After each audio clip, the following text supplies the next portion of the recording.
నమస్తే, welcome to RP7 TV news. Hanamkonda జిల్లా సాయంపేట మండల కేంద్రంలో బడుగు బలహీన వర్గాల ఆశా జ్యోతి డాక్టర్ బిఆర్ అంబేద్కర్ ఆశయ సాధన కోసం ప్రతి ఒక్కరూ కృషి చేయాలని ఎమ్మెల్యే గండ్ర సత్యనారాయణరావు అన్నారు.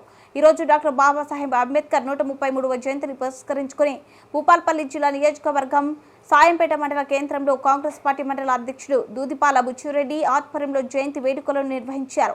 భూపాల్పల్లి ఎమ్మెల్యే గండ్ర సత్యనారాయణరావు పాల్గొని అంబేద్కర్ విగ్రహానికి పూలమాలలు వేసి ఘన నివాళులు అర్పించారు. RP7 TV రిపోర్టర్ ఎం రవి.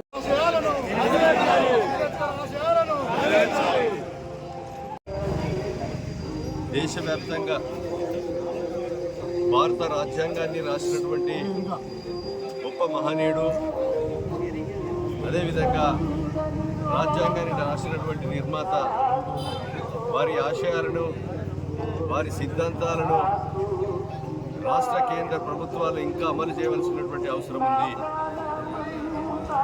పేదలు సమాంతరంగా వాళ్ళ కళ్ళల్లో వెలుగు చూసినప్పుడే అంబేద్కర్ రాసిన రాజ్యాంగ విలువలను కాపాడవలసినటువంటి బాధ్యత ప్రభుత్వాల మీద ఉందంటూ చట్టసభలలో కానీ, అదేవిధంగా గ్రామీణ ప్రాంతాల్లో ఉండేటువంటి పేద బడుగు బలహీన వర్గాల ప్రజలు, తిండికి లేని బువ్వకు లేని, ఈరోజు నీడలేని పేదలందరినీ కూడా సమాంతరంగా పేదలందరికీ ఈరోజు అంబేద్కర్ రాసినటువంటి రాజ్యాంగం ప్రకారంగా పేదలందరికీ గూడు నీడ అందించడమే ఆయన యొక్క ప్రధాన లక్ష్యం.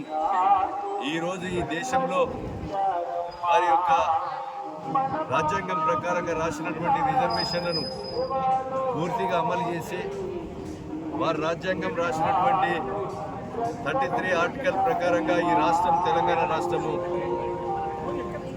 సోనియా గాంధీ ఇవ్వడం జరిగింది.